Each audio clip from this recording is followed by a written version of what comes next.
Em tese eu vou falar sobre poesia latina, ou literatura antiga de modo geral, mas eu vou fazer de certo modo vou ter que fazer uma seleção, pelo menos nos meus exemplos. Basicamente eu vou usar um exemplo só, né? Porque caso contrário ficaria muito difícil falar sobre o assunto. E eu vou pedir que vocês tenham uma atitude assim extraordinariamente concentrada e acompanhem, antes de começar a falar de modo mais teórico, mais prosaico, que vocês acompanhem uma certa sequência de sons que eu vou pronunciar aqui, muito embora a maioria de vocês não vá entender o que eles significam. Eu quero apenas que vocês acompanhem com o ouvido e com, vamos dizer assim, a intuição, certo? E que tentem acompanhar com atenção, embora não estejam compreendendo o que essas palavras querem dizer, porque afinal elas estão em outra língua. E depois a gente vai falar sobre isso. Então vamos lá.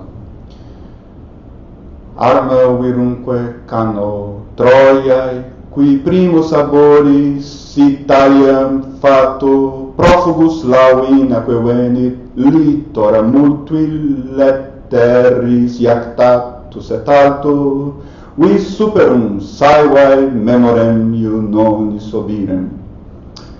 Multa quoque bello passus dum condere turbem, inferretque Deus latio genus unde latinum, albanique patres at qualtae moenia Romae.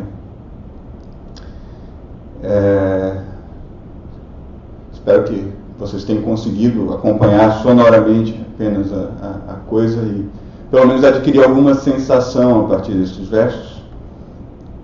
Alguns de vocês, os que já têm alguma proficiência no latim, reconheceram que este é o comecinho da Eneida. É a chamada proposição da Eneida, que é uma espécie de índice do que vai acontecer durante o poema. E eu queria que esses versos ressoassem no começo da nossa comunicação aqui, porque eu queria justamente proporcionar uma espécie de sensação para vocês do que é ouvir esta voz, que não é uma voz de ontem, que é uma voz de um homem que viveu 2000 anos atrás, né? Mais de 2000 anos atrás, cerca de 2030 anos atrás, e que, no entanto, é uma voz que vem ecoando ao longo dos séculos, né? Que vem adquirindo uma importância diferente ao longo das eras. E eu queria que vocês ouvissem isso não como uma voz traduzida, isto é, como uma voz que fala diretamente com vocês, mas como que o que o Augusto Frederico Schmidt diz naquele poema são ruídos de orações. Quer dizer, são as vozes dos mortos, né? São aquelas vozes que parecem já não significar exatamente as mesmas coisas, ou melhor, são aquelas vozes que parecem significar algum mistério, algum segredo, né? São vozes sombrias, vozes que se apagam no tempo e que acabam ecoando como sombras de si mesmos. São vozes que acabam ressoando como ruínas para os nossos ouvidos, né?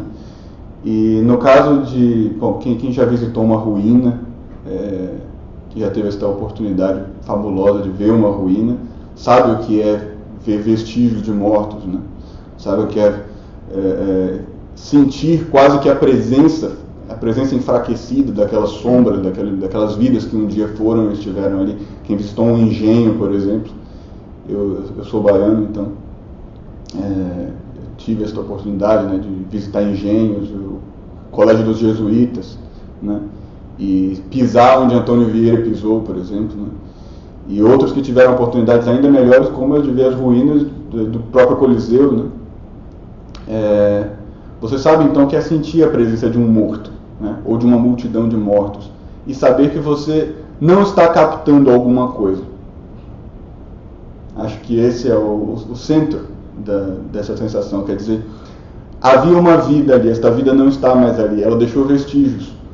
E quando você vê esses vestígios, quando você entra em contato com esses vestígios, você se pergunta, mas o que era realmente o que estava aqui? E no caso das ruínas deste poema que é a Eneida, né, ou por que não de um poema como a Ilíada ou a Odisseia, nós não estamos falando aí do mesmo tipo de ruínas que se encontra no engenho de cana-de-açúcar, né? Nós estamos falando de um tipo de ruína que rejuvenesceu, que reviveu ao longo dos tempos, né? Quer dizer, não é exatamente uma ruína, né? Nós a percebemos como ruína agora, mas ela é um tipo de ruína renovável, vamos dizer assim.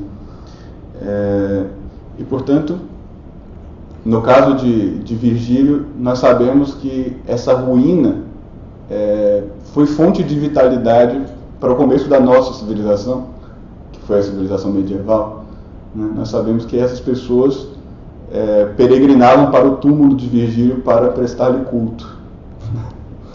Quer dizer, essas pessoas na Idade Média, de fato, desenvolveram uma espécie de veneração por este homem que nada tinha a ver com elas, que nada sabia delas, né?